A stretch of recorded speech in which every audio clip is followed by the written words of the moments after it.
हरे कृष्णा, राधे राधे। हम सभी साधक वैदेही की आत्मकथा श्रवण कर रहे हैं। प्रसंग है भाग 18, गतांक से आगे। मैं वैदेही, मेरा जनकपुर झूम रहा था।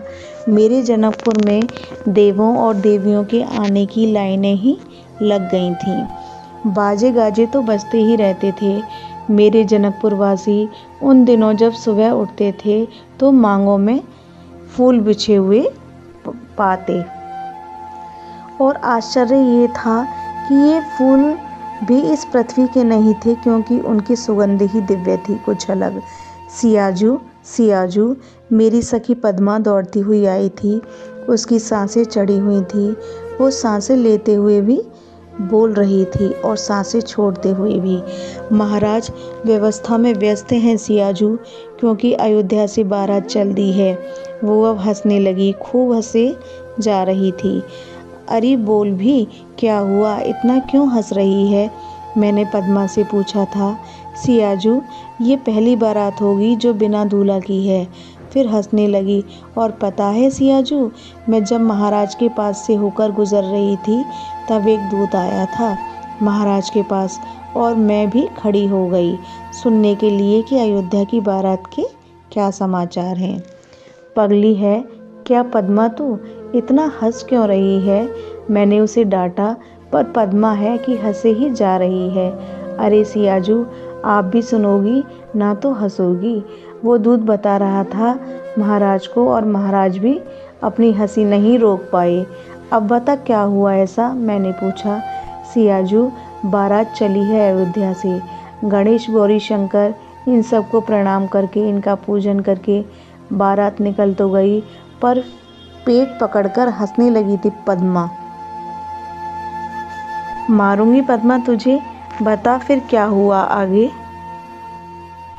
मैंने भी हंसते हुए उससे कहा, क्योंकि उसकी हंसी देखते हुए अब मुझे भी हंसी आ रही थी। हाँ, मैं कह रही थी कि बारात तो चल दी अयोध्या से, अब आगे जैसे बढ़ी तो बीच बीच में नगर पड़ने लगे। हजारों लोग सजे धजे, कोई हाथी पर बैठा, कोई रथ पर चले जा रहे थे। अब सियाजू, मार्ग में लोग खड़े हो जाते हैं देखने के लिए कि ये सब क्या है। लोग पूछते हैं ये सब क्या है। तब अवध के बाराती कहते हैं कि बारात जा रही है अयोध्या से। फिर लोग पूछते हैं कहाँ जा रही है बारात। तब अवध के लोग कहते जनकपुर जा रही है। लोग इतने में चुप थोड़े ही होंगे, फिर पूछते दूल्हा कहाँ है। अब बाराती चुप। पद्मा हंसते हुए लोटपोट हो गई। सियाजू, तब ये बात पहुंची चक्रवर्ती महाराज दशरथ के पास। अब वो क्या कहें, लोग तो पूछते हैं, पूछेंगे। महाराज दशरथ गए अपने गुरु वशिष्ठ जी के रथ के पास। गुरु महाराज, एक संकट आ खड़ा हुआ है। क्या बात है महाराज, बताइए। गुरु महाराज, लोग पूछ रहे हैं कि ये सब क्या हो रहा है। तब हमारे लोग बता रहे हैं कि बारात जा रही है। फिर लोग पूछते हैं दूल्हा कहाँ है। इसका उत्तर क्या दें? कह दो दूल्हा तो वहीं जनकपुर में ही है। यही तो गुरु महाराज, जब हमारे लोगों ने प्रजा से ये कहा कि दूल्हा तो वही है, तो सब हंसने लगे, कहने लगे जय हो चक्रवर्ती नरेश की। ऐसी बारात आज तक नहीं देखी हमने जिसमें दूल्हा ही ना हो, और दूल्हा भी बड़ा विचित्र है कि ससुराल में जाकर महीनों पहले से बैठा हुआ है। पद्मा मुझे बता रही थी। इस बात पर मुझे भी हंसी आ गई। फिर आगे क्या बताया दूत ने? मैंने पूछा। अरे सियाजू, हमारे महाराज भी दूत की बात सुनकर हंसे थे। आगे बता, आगे क्या हुआ? मैंने पद्मा से फिर पूछा। अपने विशेष दूत से भी हमारे महाराज ने यही पूछा था, और वही गंभीर होकर बता रहा था। महाराज चक्रवर्ती नरेश के गुरु महाराज भी थोड़े गंभीर हो गए। फिर उन्होंने उपाय बताया। देखो, एक काम करते हैं महाराज दशरथ, हमारे साथ भरत और शत्रुघ्न तो है ना? हाँ, है तो सही। चक्रवर्ती नरेश ने कहा। लक्ष्मण की शक्ल मिलती है शत्रुघ्न से, है ना? हाँ, दशरथ जी ने कहा। और राम की शक्ल मिलती है भरत से, है ना? हाँ। आप क्या कहना चाहते हैं गुरु महाराज? देखो अवधेश, मैं ये कहना चाहता हूँ कि एक एक घोड़े को सजा धजा कर ले आओ, सेहरा बांध दो भरत के सिर में, और भरत को घोड़े में बैठा दो, और कोई भी पूछे कहाँ है दूल्हा तो बस बोलना यही है, इशारे में बता दो ये रहा दूल्हा। गुरु वशिष्ठ जी ने ऐसा उपाय बताया। गुरुदेव की बातें सुनकर हंसते हुए बोले चक्रवर्ती नरेश, अरे गुरु महाराज, ऐसे थोड़े ही होता है, पर शक्ल तो मिलती है ना। भरत और राम की दोनों एक जैसे लगते हैं कि नहीं? चक्रवर्ती नरेश ने कहा, आपकी बात सब ठीक है, चलो राम की जगह भरत को आज बारात में दूल्हा बनाकर ले जाएंगे, पर जनकपुर में?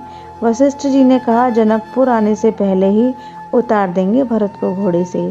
महाराज अवधेश ने कहा, चलो लोगों को बता देंगे, लोग मान भी लेंगे, क्योंकि राम और भरत एक जैसे लगते हैं। पर भरत मन में क्या सोचेगा? अवधेश ने गुरु महाराज से ये बात कही। गुरु वशिष्ठ जी ने कहा, भरत क्या सोचेगा? नहीं, विचार कीजिए गुरु महाराज, विवाह तो राम का होगा ना। वशिष्ठ जी ने उसी समय गंभीर होकर एक बात कही, नहीं राजन, विवाह मात्र राम का नहीं हो रहा, विवाह तुम्हारे चारों पुत्रों का हो रहा है। क्या? दूत की बात सुनकर जनक जी चौंके। क्या? गुरु वशिष्ठ जी की बात सुनकर अवधेश चौंके। क्या? पद्मा सखी की बात सुनकर मैं चौंकी। सिर झुकाकर खड़ा था वो दूत हमारे महाराज के सामने। पद्मा ने कहा, महाराज कुछ समझ नहीं पा रहे थे, तभी सुनैना माँ आ गई थी और सारी बात समझा दी थी सुनैना माँ ने। सुनैना माता ने कहा था, महाराज ईश्वर की विशेष कृपा हम जनकपुर वासियों पर बरस रही है। आप सोच में क्यों पड़ गए महाराज?